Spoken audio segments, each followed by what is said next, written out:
தேவதையின் ரகம் வெண்ணிலவ முகம்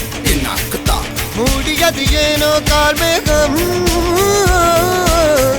தேடல் ஒரு கண்ணில் மூடல் ஒரு கண்ணில் நாலாயிர கண்கள் சுகமாக அழகிய தாய்மொழி இவள் இவள் சிரிக்கையில் இரவுகள் பகல் அழ இவளுக்கு இவளே நகல் அழகிய மெழுகென உடல் உன் விழியில் என கரிகடல் அதை துடைப்பது இவனது விரல்